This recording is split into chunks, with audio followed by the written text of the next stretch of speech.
Good evening, everyone, and welcome to Masterclass Moments Live with Dr. Joel B. Kemp. I am Dr. Kemp, and I'm excited to have you with us this evening for our conversation. It'll be a rousing time for a conversation before it's any indication what's going to happen. Make sure you tag this, get a friend, maybe an enemy too, and get them in the house for an exciting time together. As always, before we begin and bring to the stage our special guest for today, I always begin with a simple Hebrew word of the day. Our word of the day for this episode is chayil. Chayil. If you want to try to spell that in English, it's Chayil. So Chayil. Chayil. This is a word that's often translated to mean things like valorous or mighty or strong, and it's often connected with certain kinds of biblical heroes. One of the things that's interesting about this word is that it appears in the book of Ruth, not only to describe Boaz, but also to describe Ruth herself. So oftentimes in English translations, they don't translate Chayil the same for both Boaz and Ruth. But in the Hebrew context, both are viewed as kind of valorous, noble, strong heroes and heroines, if you will. So as we think about kind of our conversation about heroes and villains, it's always interesting to keep in mind who the Bible identifies as heroes and how that may differ from how we sometimes think about it in our modern contexts. So as we dive into our conversation today, I have the distinct privilege of welcoming three women that I think of as Ruths. And the Hebrew Bible calls Ruth an Eshet Chayil, which is a noble woman, a virtuous woman. So today we get to welcome three virtuous women into the JEL fold. And these are family members and some that you've seen before. First is our standard amazing host, the Reverend Dr. Dominique Robinson. Is hanging out with us in Texas. Welcome, welcome. Thank you, thank you. I'm very excited to be here. It sounds like a line right out of Coming to America, but I am very excited to be here. And I just want to tell those of you who are tuning in, you definitely want to tag somebody you want to share. Tonight's conversation is going to be a little spicy. And I also want to say before they get here, they profess to be his mentees too, but I want you to know that I'm possessive and they finna come. That's all I'm gonna say about that.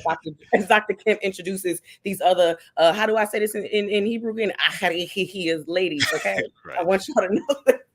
Exactly. So we'll call them the other Eshet Chayils. Eshet Chayils. We just make them hot ills. Is that a word? Like, no, okay, it's close enough. Okay. So we get to welcome really family. Well, we first met at Candler when they were students, and now they have graduated and gone on and pursuing their doctorate of ministries as well. So bring Ty and Tiffanie to the stage and to join us for our conversation on biblical heroes and villains. Hey, Ty, Tiffanie, welcome. Yeah, you all sound like M&Ms. Ty and Tiffany, welcome. Oh, wow. It is just so much hateration happening tonight. Like, before our names even hit the door, the hateration was just waiting on us. Right. That's how you know you're welcomed, right? That's how you know you are welcome in this family time. And so, hi, everyone. They kind of hated Jesus, but in the end, they were screaming for him. Right, there you go. We just left that season, right? So Perfect. Exactly. So no, you were preaching this weekend. If you had that at the top. You should have. Right. Help us, Holy Ghost. Wonderful audience. What y'all are listening to is an amazing Candler connection. Hallelujah. Ty and Tiffany were MDiv students at Candler School of Theology. So was I. I consider them little sisters too. Little is such a strong word. They are younger sisters. Because Black families, we give people nicknames. The person be kind of large and we call them tiny. So I don't really always like calling people little. They're the younger sisters, and I want you all to know that the way that I will be shading them for the rest of today is called womanist sass, and they are more than capable of giving it back, which is why today's conversation is going to be spicy. We are so excited to be here with you, Dr. Joel B. Kemp, and we are giving an extra shout out to Dr. G, who's in the chat. Dr. G, the woman of God of Parfait, out there saving the universe, because we're going to be using all types of comic language tonight. And I just really can't wait. I'm reclaiming my time mug. I'm ready. There you go. Oh, Dr. G said, yo, and the good Jersey makes it hears like air. When I read it, that's how I hear it. Right. But anyway, hey, y'all, Ghost Kitty, I always feel strange saying your name Ghost Kitty, but that says more about me than about you. Tag a friend, tell people to join in. This is going to be a wonderful conversation. And I hope that you all have taken the time to listen to the conversations that Dr. Kemp, the lectures that Dr. Kemp is giving. What is it called again? The something foundry, Candler Foundry, yes. Yeah. So it's from a series of lectures that gave at Trinity Presbyterian Church as part of the Candler Foundry at Emory. Yes, yes. Well, y'all, before we really dive into the content of today's conversation, y'all know we got to start with a little pop culture conversations. And I'm excited that my little sisters, my younger sisters are here because they be with it. And I do mean be with it. And they help me help Dr. J stay cool. You know what I'm saying? Like I'll say something to him and he'll be like, oh, I got to check out with Ty or Tiffany. I'm like, please, let's help keep the man young. Praise the Lord. So this is what we want to do for pop culture moments. Beloved, how do y'all feel about Meg Thee Stallion and Glorilla's song together, the collab? How do we feel about this? Go Meg, go Meg, right. Go Meg. I was already screaming, yeah, go for no reason at all. Okay. And I started gentle. I started gentle with this because y'all know Dr. Kemp is a musician. So I know he knows about this because he might be willing to admit he might not have known about this Meg Thee Stallion and Glorilla collab. Did you? If I said yes, will you lose respect for me? No, I know. Okay. So yes, I have heard it. Oh, snap! So and this is why we like Dr. Kim. Yeah. I'm trying to move up. Come on. And am I saying your name? Listen, a Brother Bennett Sr., they did their good evangelism on that song. They did. And Meg Thee Stallion has been doing a lot of evangelism via IG with a lot of shaking, gyrating, and body. And so that is evangelism. I believe in the lived and fleshed Jesus Christ. Now, here's the thing. I know Dr. Kemp knows about this. Dr. Kemp, have you listened to Cowboy Carter? Yes. See, I had to keep you in suspense just for a moment because I feel like I got a lot of street cred, but I might have lost it all in one moment if I hadn't. It was right out the window. It was no. Y'all not gonna do that to him because listen, it's okay. You want to know why? He's a scholar and a gentleman. He's on sabbatical. He's writing. He's lecturing. He might not have had time to live into all this pop culture world. This is why I'm behind on my dissertation now because I'm doing this. Hello. Right. He might have just said, Dominique, no. And this is for those of us who are reading books and writing. We need people like you to tell us. So, how do you all feel? Let us know in the chat. But beloveds on this line, how do y'all feel about this Renaissance Act 2? How do y'all feel about this? It is a masterpiece. Yeah. But I expect nothing less. It's Beyonce. I mean, you know. Wow. Okay. Strong. Tiffany? I think, well, one, I'm biased because I pre-ordered the vinyl. So I'm that kind of fan and person and record nerd. So, but I think that the collabs that she brought in, the way that she brought in the history of country is ours. It always has been, it always will be. And then also bringing in some of the new country artists to let their time shine as well. I just, again, as Tariana said, masterful. Come on and tell her. Can you say her name again for the people who are watching and trying to figure out the apostrophe and the capital R? That's Tariana. We say the whole name, Tariana. Rihanna. Right out of Duval County, Florida. Yes. Right, where we use apostrophes instead of hyphens. And I really appreciate that. I want to talk about how Jasmine, and I don't want Jasmine to think I'm against her. I'm not. I really support her honesty because this means you know this is a safe space. She put meh about the album. So look at y'all face, Dr. Kemp. Dr. Kemp, the musician on the line, one of the musicians on the line. Right. How do you feel about this? Because I feel like Tiffany and Ty answered not just as fans, but as media creatives, right, who work with tactile pieces, and so they engaged in that way. But I want to hear Brother Bennett, his mind is blown. He said, I don't know if you mean you with the meh at the end, but based off of how you respond to Meg Thee Stallion, I feel like you with the So Dr. Kemp. What was your musical inclination, being a history buff, a recovering attorney? Because there's some things going on in that Renaissance Act 2. What did you think? So one of the things that Tiffany mentioned that I appreciate, right, is kind of reclaiming or reestablishing the breadth and scope of what Black music and Black creativity and Black genius is. And so to me, to be able to engage in those kinds of discourses is important because a lot of people don't think about Black music shaping country music. They don't think about the African roots of some of the instruments that are integral to country music that literally were taken from us when we were stolen. Now, So Dr. to Kim, you me, don't have those to watch kinds of your things. phone. You got a little, we don't have a Hammond B3 organ on the line. But the minute you said that Right. was stolen from us, I felt a little strength in your voice. Right, A little yeah. quicken. It Just was a little bit. It was a little bit. Okay. Jasmine came back and said it really was just okay. Sorry, not sorry. Jasmine, you do not have to be sorry on this line. I am a chief apostle of a beehive collaboration and team here. And I want you to know these two young ladies on this line will tell you it has taken me some time to learn to appreciate. It took me forever to learn to appreciate. Right, I appreciate the history too. It took me a while to appreciate Renaissance Act 1. So I'm willing to just say it's going to take me some time. Now, the other thing too is I grew up holiness. So jumping right into these albums. First of all, to drop it on Good Friday, somebody's not praying. Okay. Right. So I was already feeling like we pushing it around here with this liturgical time and season. And, I'm still, the I don't want to talk about the no kind of way, but the real saints start praying Easter to Pentecost. Those of y'all who did that little Lenten season, bless the Lord for your Lenten season and the Lent in your pockets. So this is why I cannot develop my appreciation right now, because I'm going all the way back to my roots and I'm fasting from some of these secular music that bring about spirits. And speaking of spirits, y'all, on today, we experienced a moment right before they say in the Bible, it grew dark before Jesus commended his spirit into his Father's hands.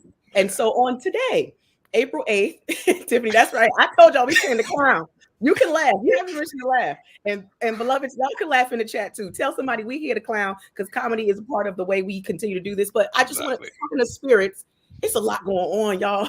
Right. It's April 8th. It's April 8th. It's my Deltaversary. That has nothing to do with anything else, but it's April 8th. Deltaversary, soror. Thank you. And then it's April 8th. Beloved, we had a whole eclipse situation. The last time we saw one was 2017, and they saying it'll be another 20 years before it's over North America again, which means doesn't mean it won't happen again. You just need to have some money to be somewhere else, whatever. But what I want to ask in this biblical scholars group and these wonderful creatives is the combination of an earthquake hitting in Northeast. Y'all know I'm from Jersey, clearly you hear it with the 8-year-old, right? And the Richter scale being a 4.8. I'm just asking the prophetical questions as the people of God. That's right, Dr. G. See, Dr. G is with me. She's making a parfait. It's like, I'm with Dominique. I know what she's talking about with the spirit. Okay. The Richter scale being a 4.8. We in the year of having a leap year. We had the extra day, so to speak. I feel like time change happened fairly quickly or earlier than usual. As well with the actual liturgical season. It seems like Easter was earlier than usual. There's a lot signs and wonders, earthquakes and wars and everything. Now, dear Bible scholars on the line, all of your various zodiac signs. We're also supposed to be tapping in and holding rocks and getting superpowers, which is leading us to our conversation with heroes and villains. What are you all's musings around all of these happenings?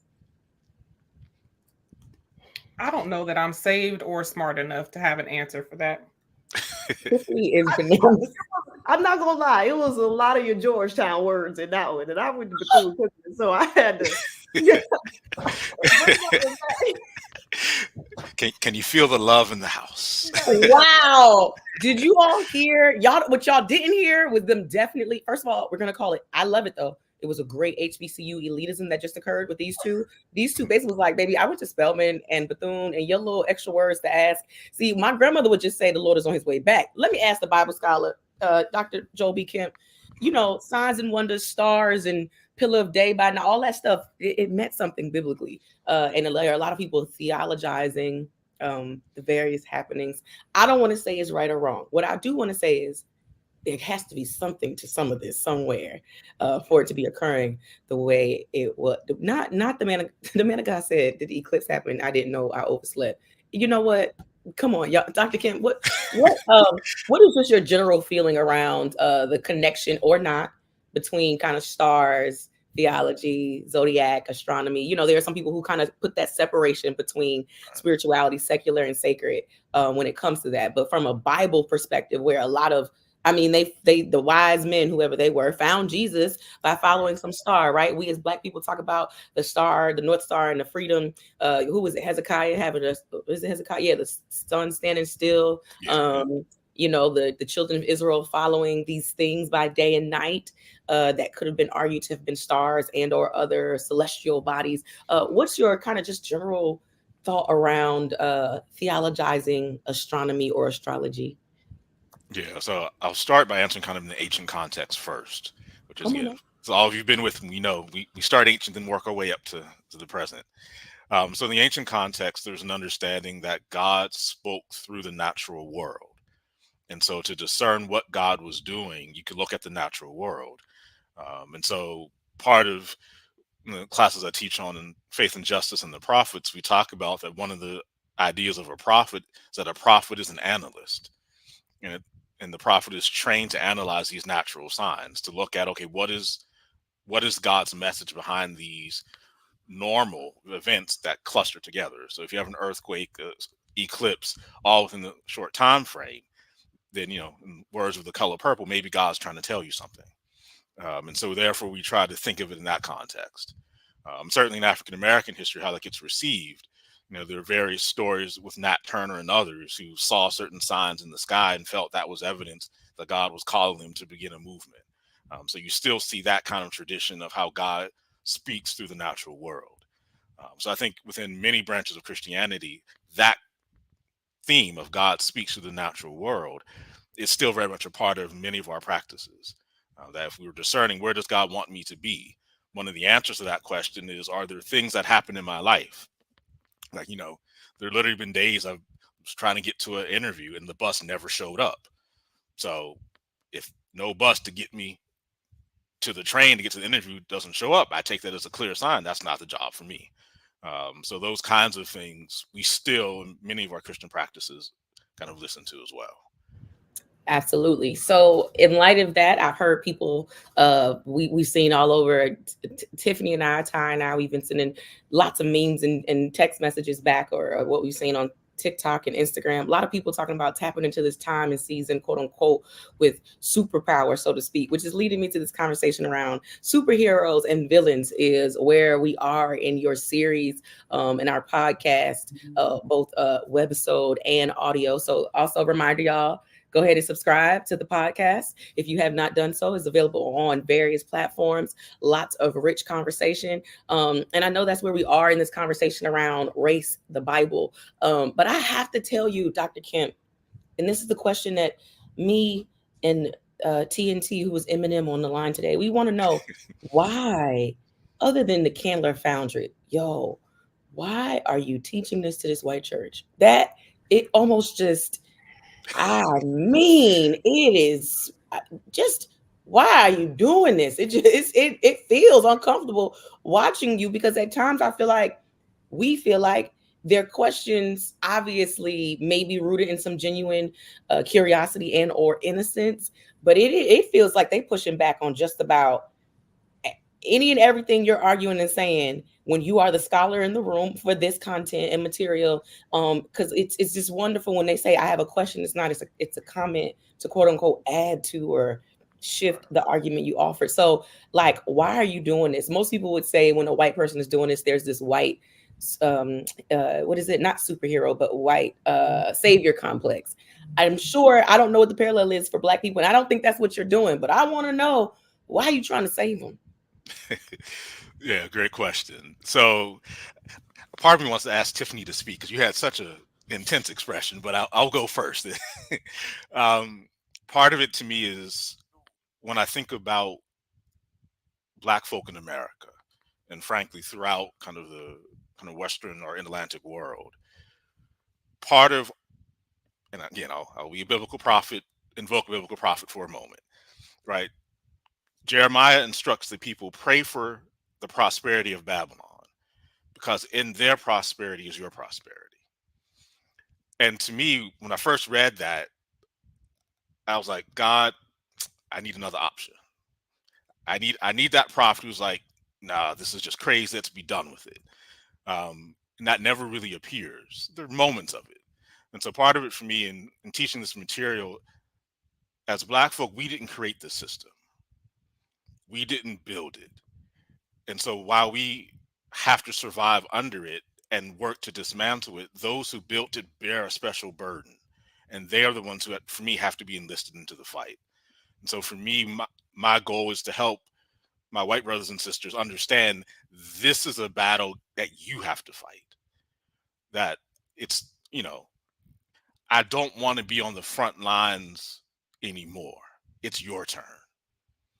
And part of it for me is equipping white Christians in particular, but whites of other traditions, as they trace and find these vestiges in their traditions. What are you going to do? What's your skin in this game? And so to me, there are spaces I will never get into.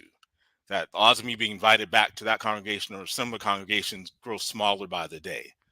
But there are people who are in those congregations who got it, and they can be the ambassadors of this message, to understand that Christianity and the lie of white supremacy do not have to be synonymous.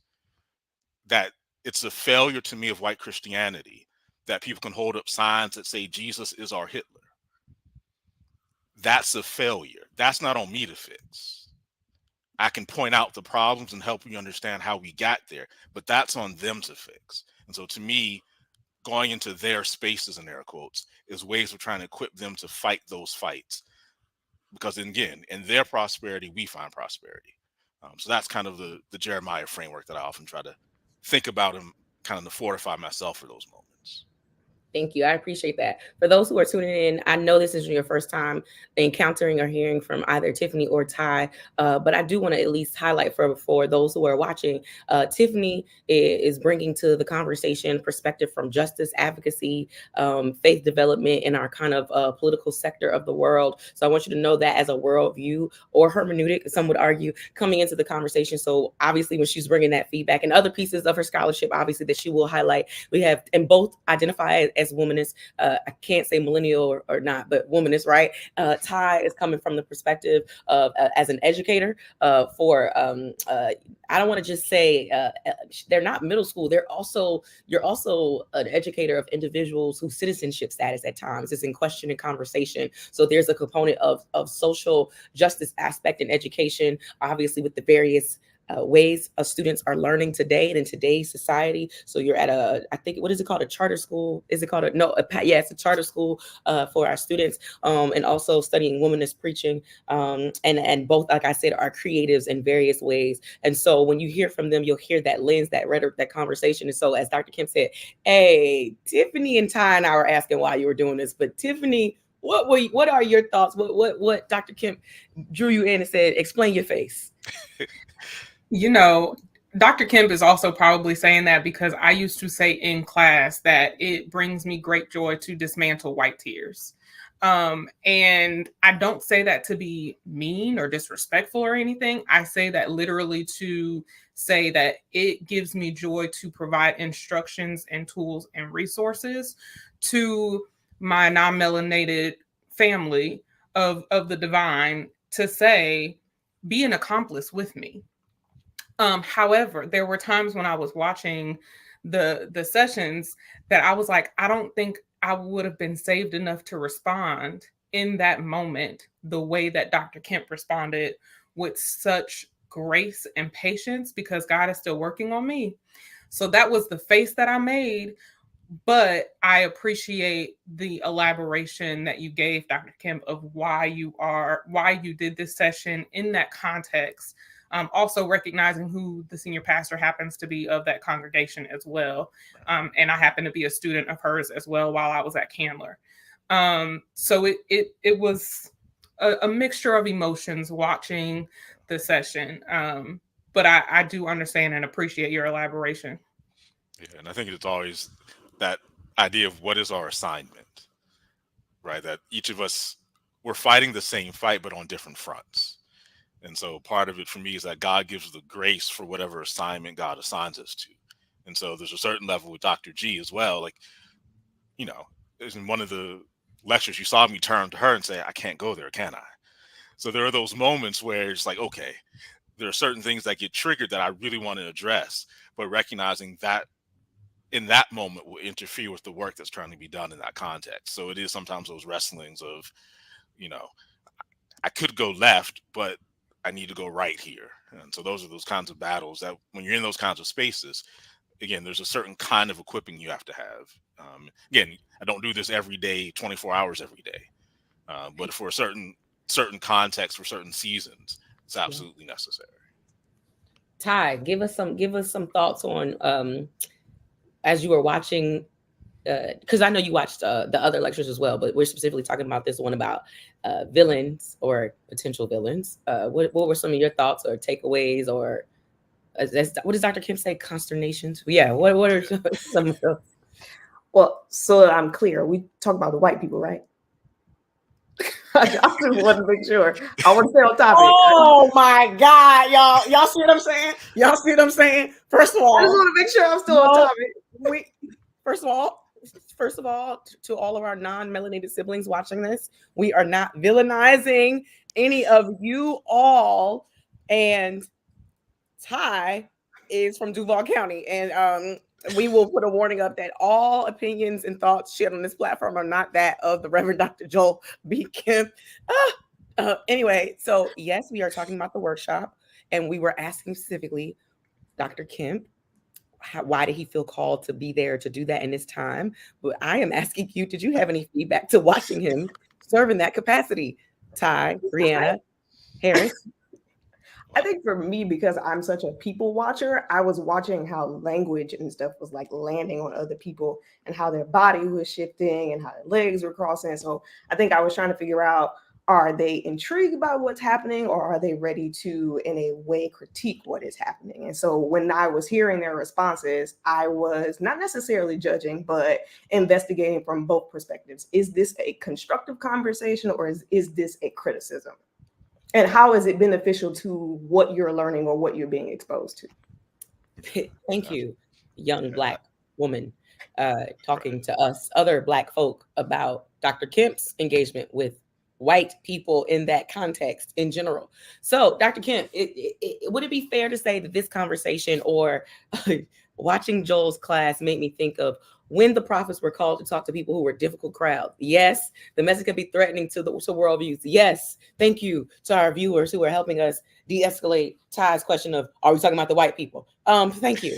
Dr. Kemp, is it fair or ethical to say that potentially race or the race conversation began with this character that we engage in this lesson, Cain? Yeah, he's certainly one of the first. Okay. So that part of this idea of how race gets built using kind of Bible and theology in particular is you need to find a biblical origin for it. Mm-hmm. So one of the arguments becomes, and again, not endorsing this, but this was a common argument, that it begins on day one of creation, right? Well, God says, let there be light, and he separates light from darkness. Mm-hmm. Now, some have argued that idea of lightness being whiteness, darkness being blackness, and then God separating the two is the origin of racial caste.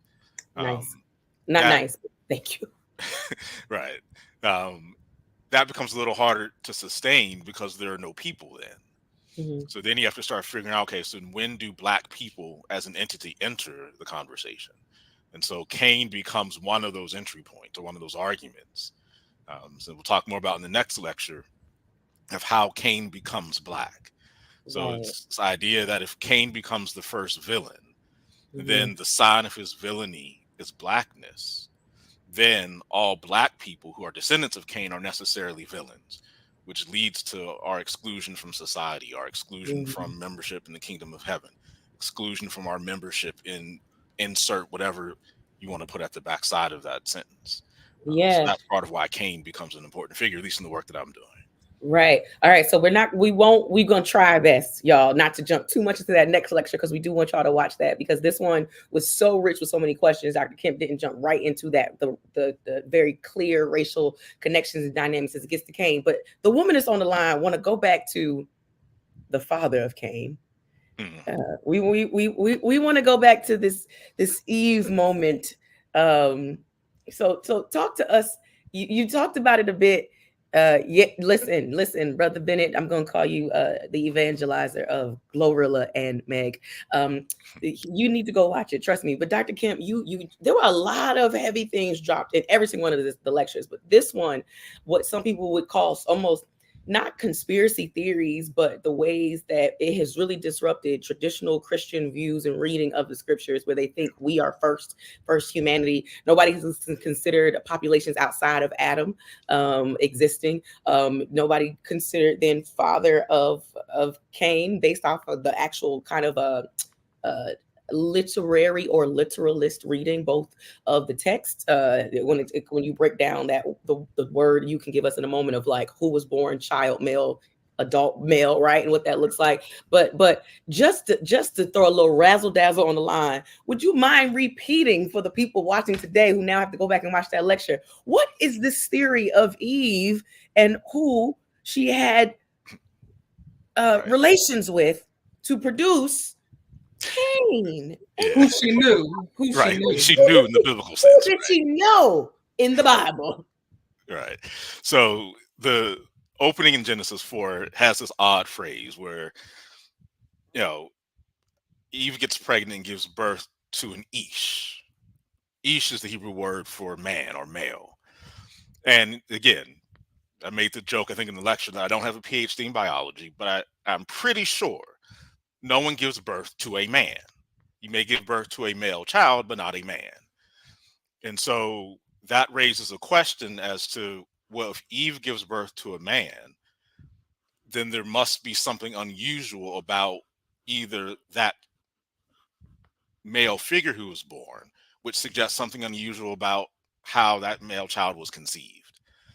So the argument that develops in certain traditions is that Eve had sex with a demon or some angelic figure that produced Cain. So that Cain comes out the womb as a full-grown man, which is not the normal biological process, which therefore suggests there had to be something extraterrestrial or supernatural involved. And so the kind of that origin story comes in. And then there are various traditions later that associate that with a demonic tradition, because that explains why Cain learned to murder. Right. 'Cause one of the things the text doesn't answer is, where did Cain learn to kill and how did he kill him? And so if you place Cain's origins in kind of a spiritual demonic realm, then Cain's murder is simply an outgrowth of his very nature. Right. And you mentioned this connection of who or what was the first thing named evil Yes. in Genesis, and who did you name? Yeah. So you Or end who up. did you offer? Yeah. So you end up with this interesting parallel linguistically of, in chapter 3, which is the famous fall story in Christian tradition, the only figure that is literally cursed using this Hebrew term arur is the serpent. And if you know, we're a good Bible going, Bible reading, vacation Bible school attending Christian, you learned early in your life that the serpent is Satan. So then the next figure that gets cursed with that same word is Cain. So what a lot of people have done is drawn the connection that if the serpent who becomes Satan is cursed and Cain is cursed, then maybe there is a literal genetic relationship between the serpent, aka Satan, and Cain. And so Satan becomes, the baby daddy drama. Mighty Lamb. Now, dear womanist on this line, I'd like to pull you into this table. I want to ask you two this question. Dr. Kemp has offered now everybody on this here line tuning in. Dr. Kemp did not say these were his convictions and his Correct. Perspectives. What is he? Our evangelist on the line said, I'm about to test. Beloved, we welcome profanity on this here line. Right. Just got to do it in Hebrew, though. You got to. Oh, Shanta. Okay, try it, man of God. And so I want to bring my womanist here on this line. I'd love to hear you all's thoughts. Dr. Kemp, again, we're sharing. Dr. Kemp is not, even in that class, he was not necessarily saying these are his convictions. What he's doing is teaching us what's out there, what's available to be aware of, to study and learn for oneself, because that is scholarship, that is discipleship, that is formation, right? I want to ask the womanist on the line, because there has been a direct, I love how Dr. Kemp offers us the one rooted in Hebrew language and rooted in just linguistic studies, this parallel between who is cursed. But you all know, as womanists, we go from the serpent being evil to people deeming Eve as evil, then for justifying Cain's behavior because of who his mama is and almost releasing Adam from said such. I want to know what you twos, I swear some of those old theologies were written by racist pervs on drugs. Goes Kitty. Go ahead and add a little cuss words in the middle of that if you like. Now, the woman that's on the line, Ty and Tiffany, tell me, what did your womanist spidey senses pick up when you were hearing that narrative told between who was cursed, the relationship between who was cursed, and then often who is deemed as evil right after the serpent, in light of the serpent's conversation with Eve, and also the distinction between the serpent not being Satan, but then being of Satan. So I'd like to hear you all's womanist musings, proclivities, and responses to that parallelization of evil and such. Ty, you want to go first or you want me to? Okay.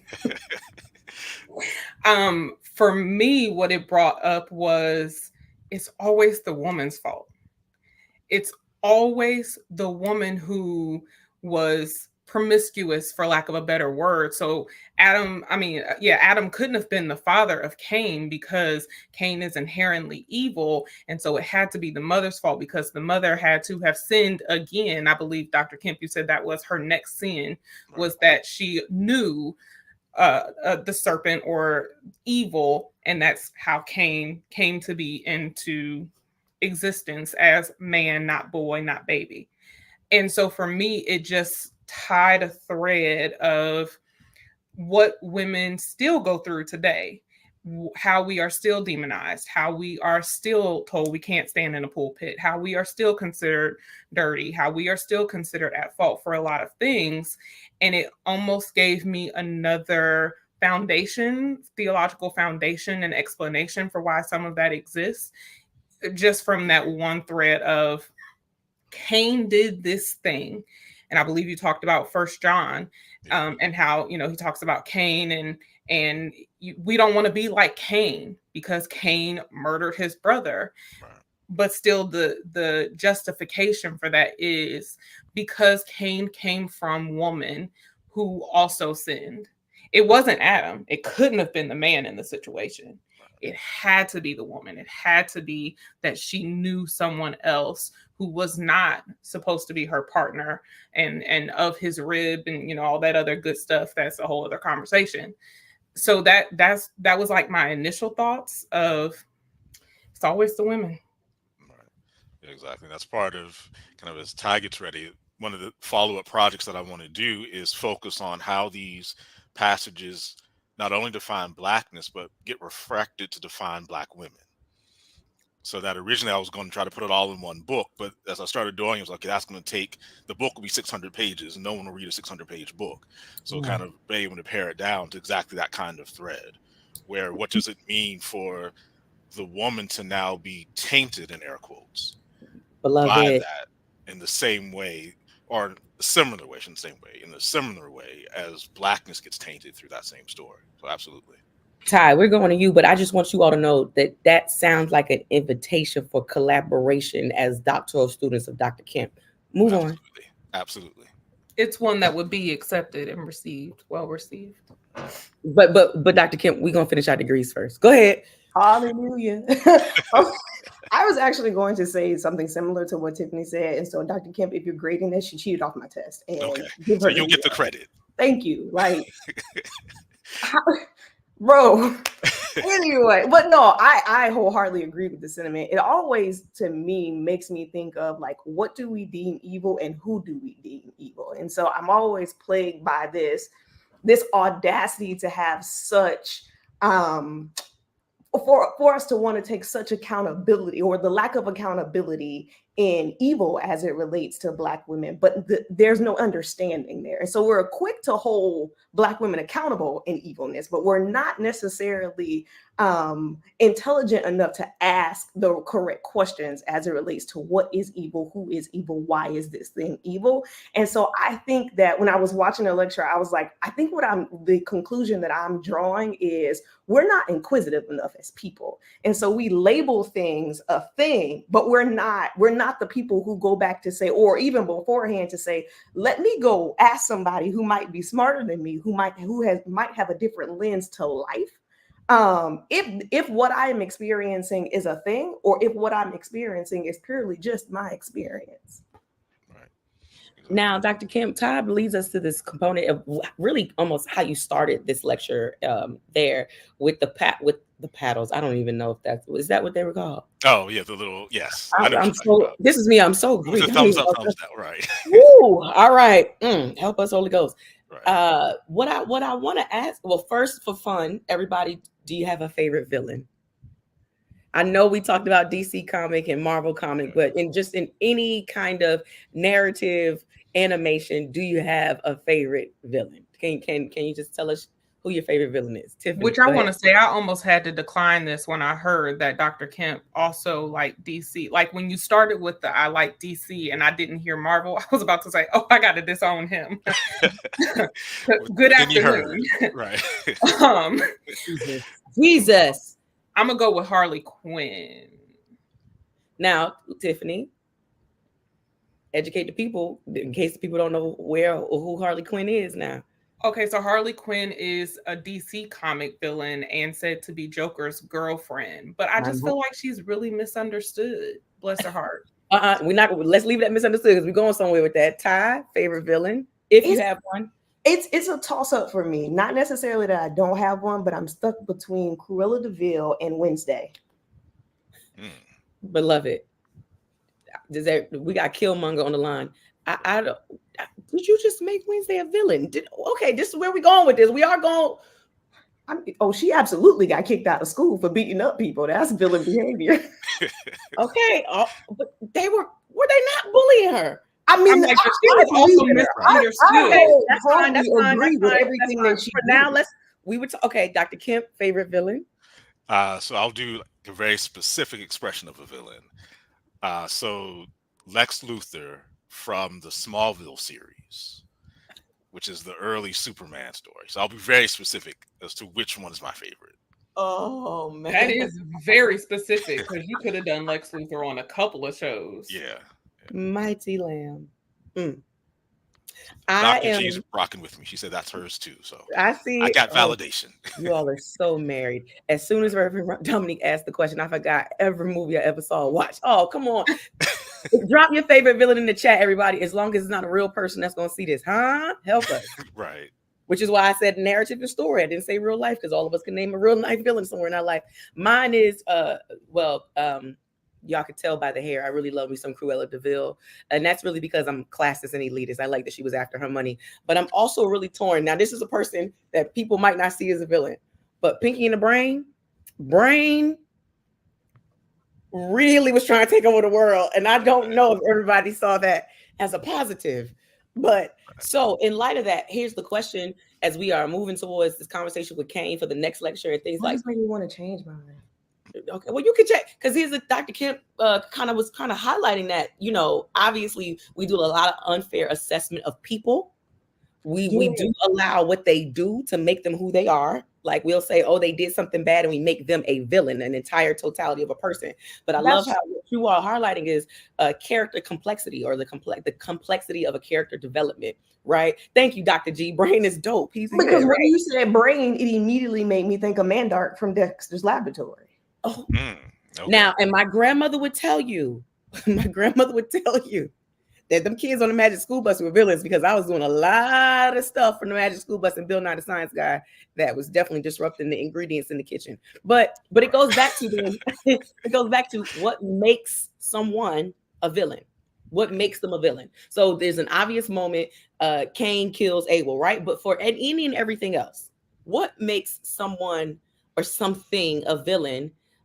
Which leads us to what you all were trying to highlight, or not trying, what you did highlight, is that they're misunderstood. There's some complexity to the development. There's something that happened to them. There's Dr. G is on the line. There was some childhood trauma that may have occurred that created them to be the type of persons that they are. And help me, Dr. Kemp. I feel like I might have this name wrong, but my other favorite villain is Shonuff. Is that his name? From yes, that movie. Yeah. Okay, I'm with you now. Yes. Somebody on the line. Dr. G said they need a little therapy. Every single villain needs therapy. Yeah, it's the Bruce Leroy one. The heroes need therapy too. Is it Last Dragon? Last Dragon. Thank you. Yeah, I was like Bruce Leroy one. Yeah. Yes. So what makes something or someone? What makes them a villain? We named our favorite villains. What made them villains?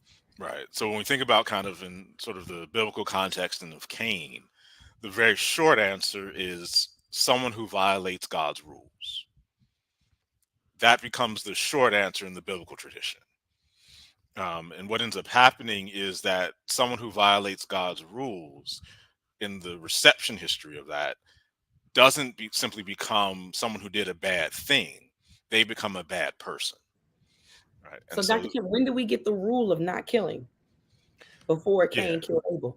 exactly. So that's where kind of biblical scholars and rabbis and Christian interpreters have had to wrestle with. Technically, at that point, the only rule we've been given was don't eat of the tree of knowledge of good and evil. Which y'all have heard me say this on lines before. The truth is, I'm gonna tell y'all, God has been the biggest villain I've met. I am so sorry. I am so sorry for those who are really wrestling with this theological concept right here. But I am blown away by a God who would put a tree in the center of a garden and then say, "Don't eat of it." Like that. That level of you, beloved Yahweh, all the names that Dr. Kemp has taught us. I think you a villain, but I don't want to say it too loud because I still want to meet you. I still want to make it to heaven. I still want to make it to glory. But breaking God's rule. I see Ghost Kitty says in Exodus question mark. And yes, potentially, but we're still in Genesis, right? We're still in Right. Genesis where Cain kills Abel. And if Dr. Kemp's definition or the offering of this definition, someone who breaks God's rule, and maybe the first rule we encounter is this not eating of this particular tree, then how is it then that what Cain does is deemed as evil? And again, we're back at what makes a villain. And Dr. Kemp, would not people decide to say that maybe Cain learned how to kill because of the way sacrifices were being made and offered? Because was this not based off of, some people argue, jealousy towards a brother because of his sacrifice being accepted?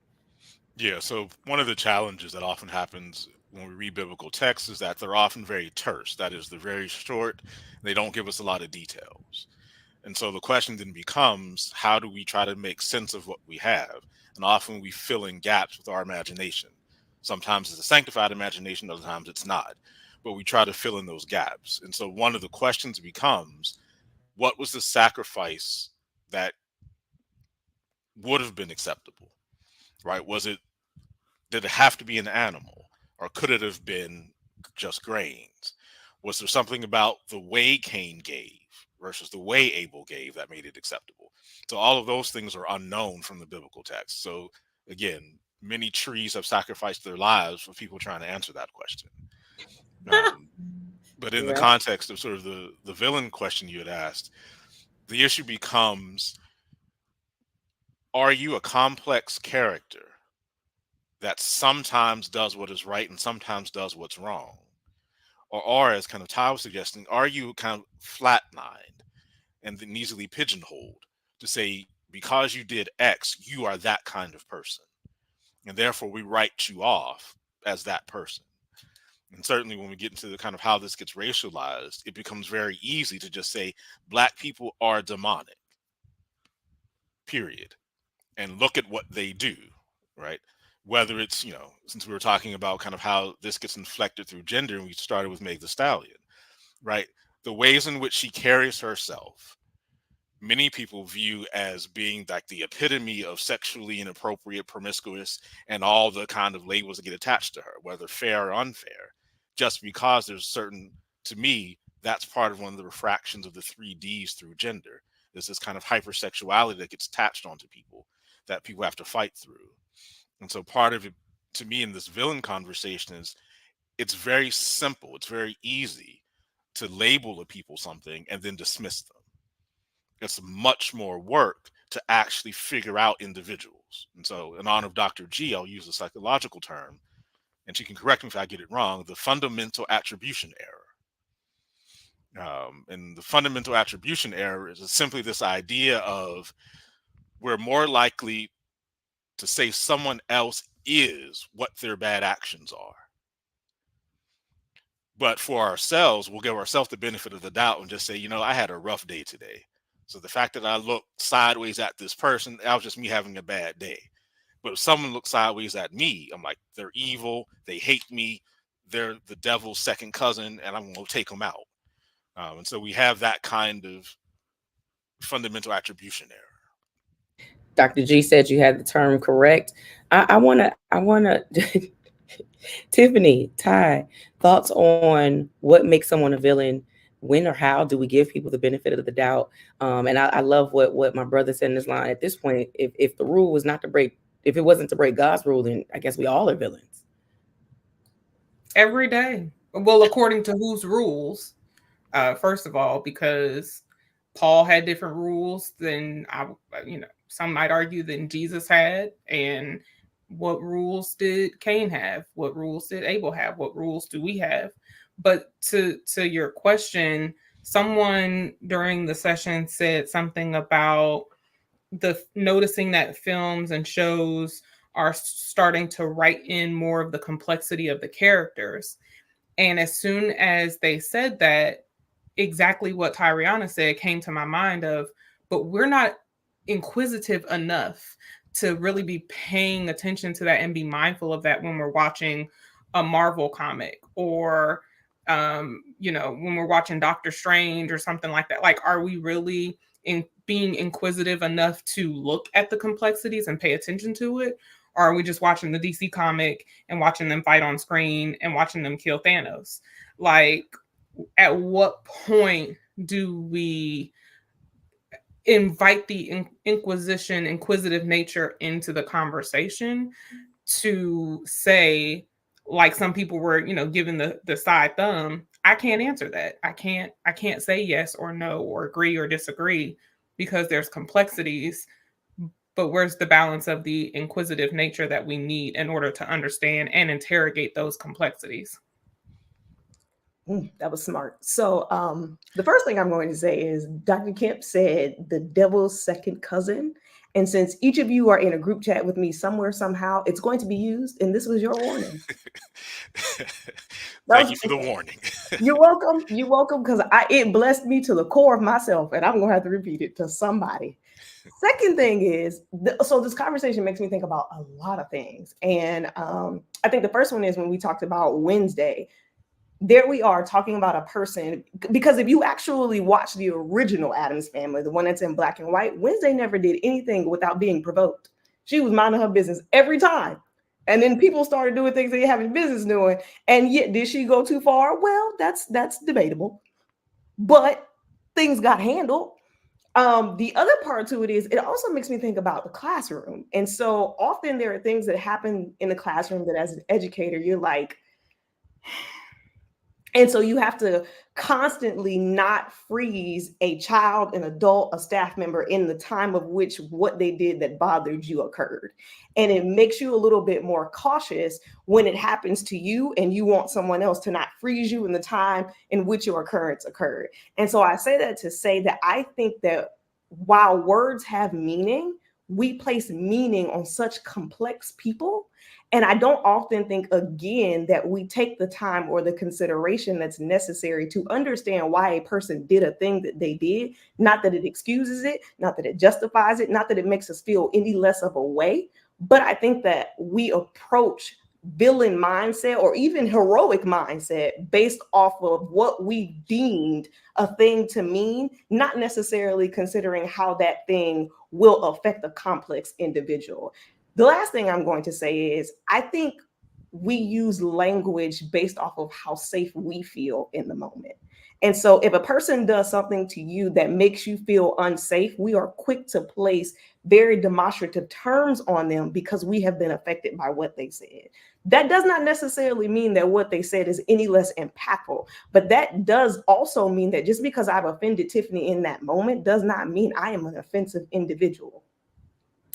I beg the differ there, but that's neither here nor there. But I just want to also highlight the word demonstrative.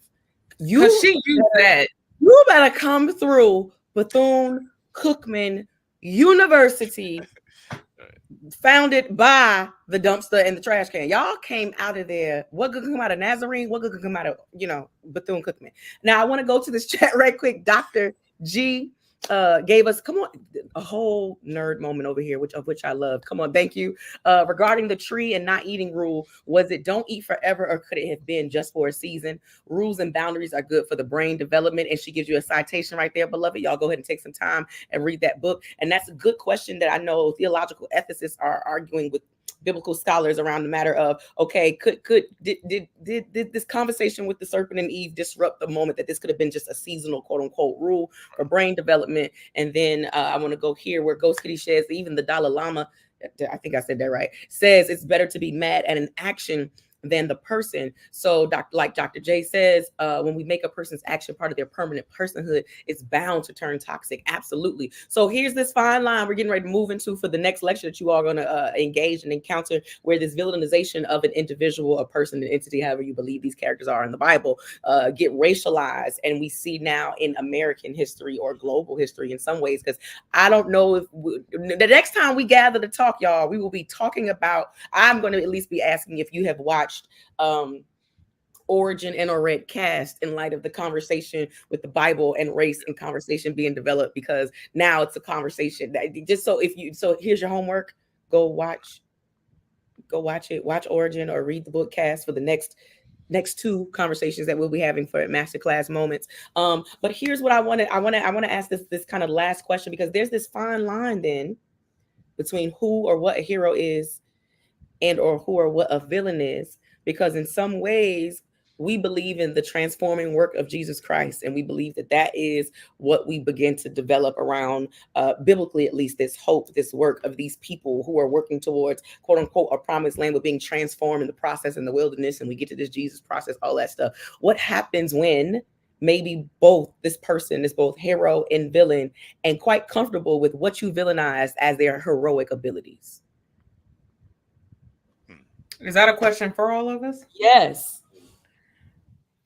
When you just asked that, it made me think of something that someone else in the class said, of this hard line between darkness and light. And that I think they said something to the effect of, we understand that it's not like a switch, like there's a transition that has to happen. And I think when you think about villains or heroes, there's some kind of transition, just like with the prophets, just like with there's a transition period. So at what point does a bad action become a pattern? At what point does childhood trauma become actions in adulthood? At what point, what's that transitional moment? Because to Dr. Kim's point, if it's the breaking of God's rules, at what point have we all not been a villain or a hero? I can list politicians on both sides, and and my God, some of them visit both sides. But I think that it's easy to slip. Some of us say in the justice field of, we could all be one paycheck away from being part of the unhoused community that some of us are serving. We could all be one cuss word, one bad accident, one you call my mama a bad word, one, like, it could be one thing that'd be like, all right, and now today I'm going to jail. So I think, again, we have to leave room for the complexities, but also leave room for grace. There has to be grace in the defining of villain and hero, to understand that we are all creation, just trying to live out creation and do the best that we can with the interpretation of God's rules as they have been revealed to us.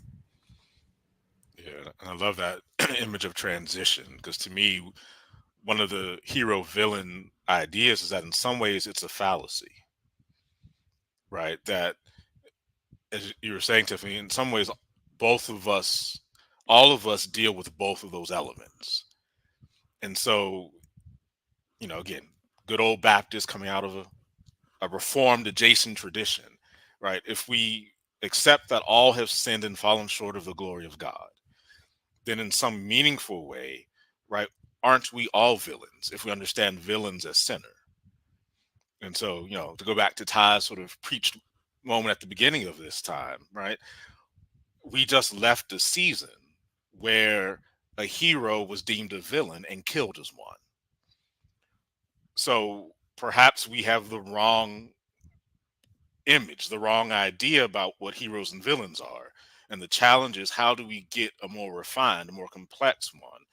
That, again, if our Christ was deemed a villain, and he has become our hero, then what does that say about how we use those categories?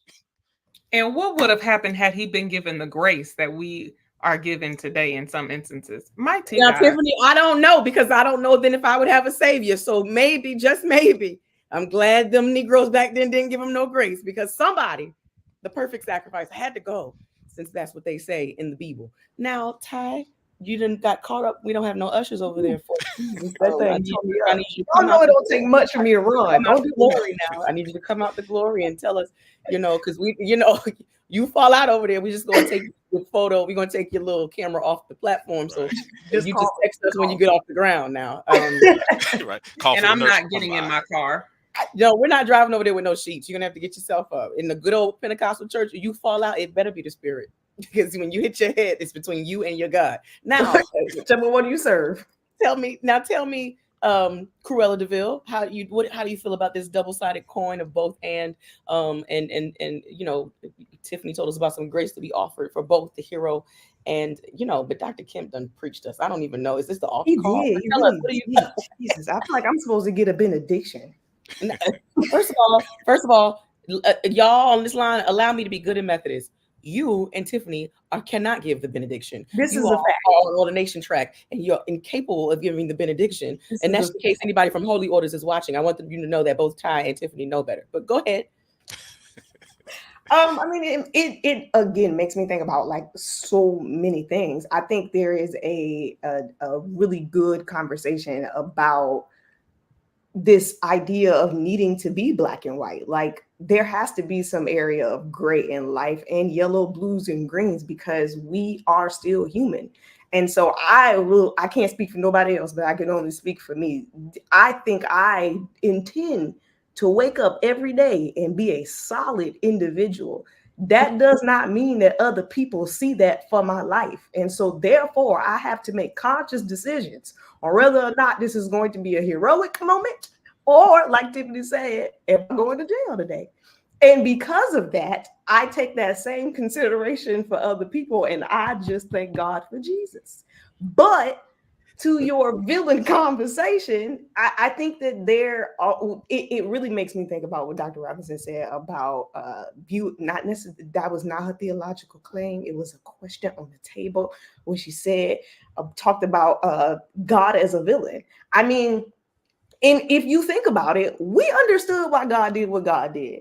Does not make what God did any less wild than it was.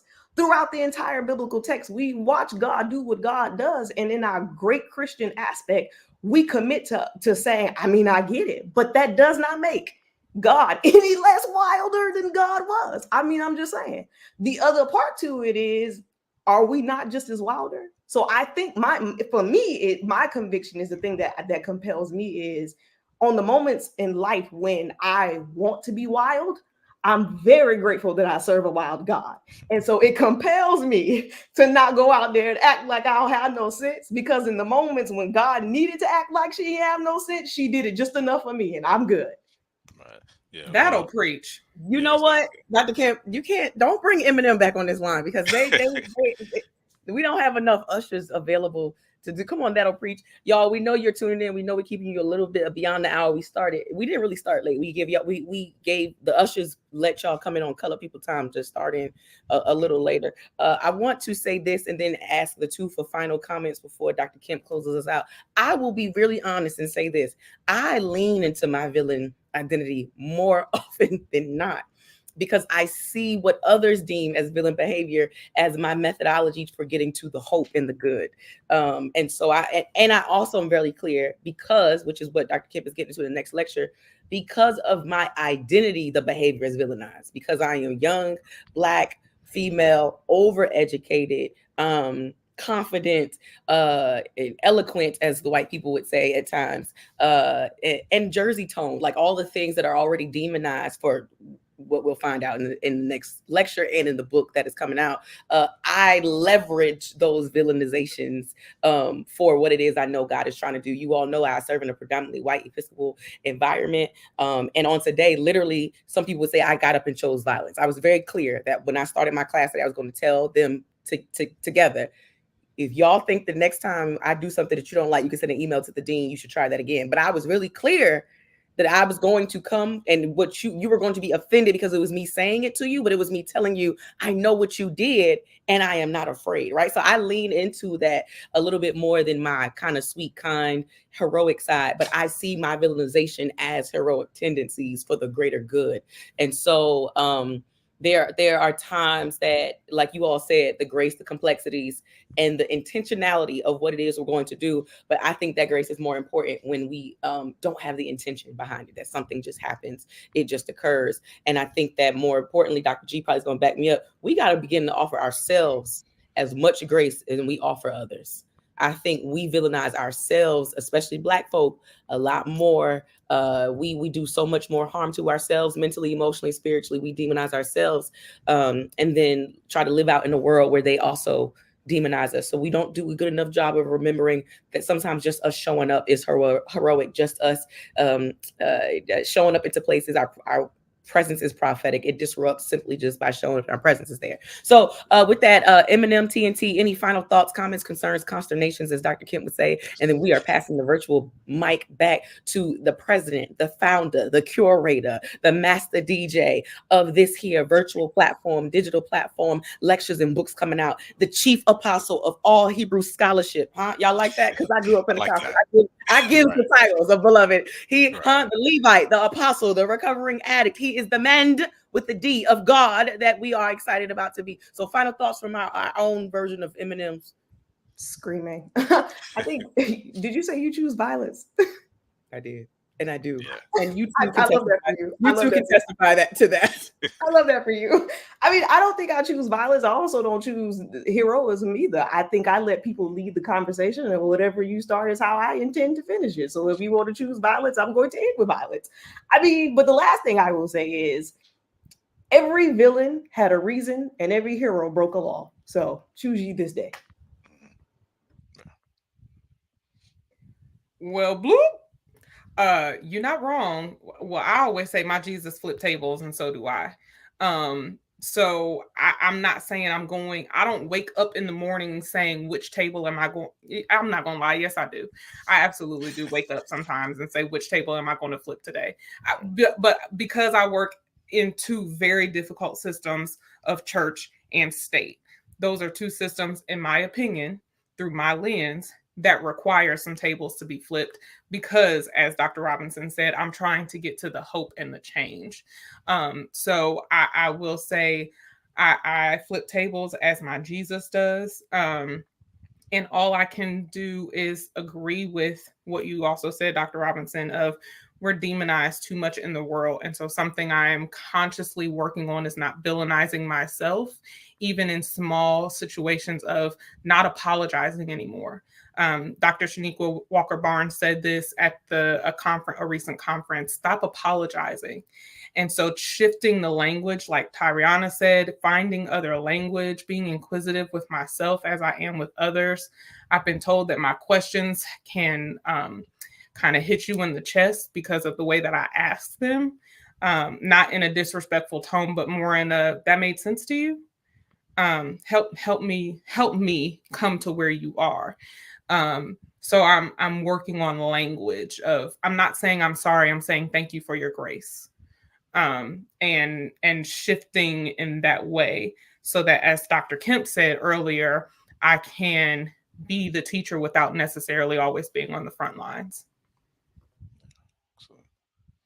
Tiffanie, I think you should know that Dr. Robinson does a very, very sophisticated thing that I'm going to achieve one day. Usually when violence has been chosen onto her via the text message, she responds with a question.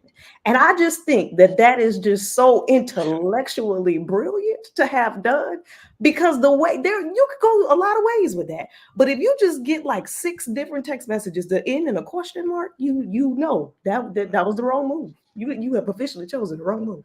I mean, you said it. inquisitive is the way to go. Exactly. Right, and Bring it full circle. Right. And I would like to properly cite that came from my godmother, Mrs. Ingrid Flack Hunter, who was an IBM official. She was like one of their top executives. And she used to always tell me she was a chocolate round Black woman. And she would say, in order to make sure my white colleagues knew how ridiculous this situation was, I would simply ask them the question back. Did you just am I understanding that you are surprised that I am articulate? Help me understand how you are surprised. So I have now, as now being a student of rhetoric, decided that it is a rhetorical strategy that is extremely effective because it offers space for grace. Right. All right. Thank you, TNT, Eminem. Thank you, listeners, for tuning in. Watchers for tuning in. Thank you, Dr. G, for being in the chat. Thank you, Ghost. We got consistent followers of Masterclass Moments and Just Enough Light that stay on the chat. We appreciate y'all. We ask y'all to tag, share, repost. We give a shout out to our behind the scenes man, JT, who continuously makes sure that this work, this scholarship is continuously presented with excellence in all the ways. And we're grateful, Dr. Kemp, for you allowing us to share this time with you and conversation with you. And we thank you for your heroic abilities to serve in various contexts that all of us are not called to serve. Thank you. Let me first begin by thanking my family. And that's what you three are, so family. So I thank you all for being with us and joining us. And if you will be back, we'd love to have you back and do this again. So again, as Dominique did, just thank all of you for tuning in. I know we kept you a little over, but I do want to close with one last thought that was going through my mind through part of our end of our conversation. Kind of this interesting thread between the Jesus who flips tables, the God who is wild, and the villainy that leads to hope. That's where that thread had just been kind of running through me. So there's an interesting concept from one of my former teachers, and I'll remix it Dr. Kemp style, where he argued that the greatest problem of modern Christians is that we try to domesticate God. We try to reduce God to something that is familiar and understandable. And in the result of that, we miss who God really is and who God has called us to be. So for me, one of the things about how we can deal with this villainy, and I mentioned this a little bit earlier, the Christian tradition is rooted in a villain. It's rooted in a God who violates the rules. But in the violation of that rules, that God argues, through my death, there is liberty and there is freedom. What a noble call that we have an opportunity to follow. So here at JEL, we hope that as we study this development through the Hebrew Bible, that one begins to see exactly how it is that this God does exactly that. My wife has been fond in recent days of quoting the Pandora's box, that when all the chaos came out, the last thing in Pandora's box was hope. The last thing was hope. And in this season of Easter, the last thing that comes out of that tomb is hope. So it is our prayer here at JEL that as you leave this podcast, as you leave this live, you remember that God who rose from the dead has given you just enough light for the step you're on. God bless you and see you next time on Masterclass Moments with Dr. Joel Kemp. The Hebrew Hotline is a dynamic resource that provides insightful and inspirational engagement of biblical Hebrew to Christian leaders, seminarians, and laity. The Hotline will assist you in providing an in-depth exegesis, contemporary hermeneutical transfer, and practical application for your sermons, Bible studies, presentations, and lectures. Visit our website and schedule your Hebrew Hotline session today.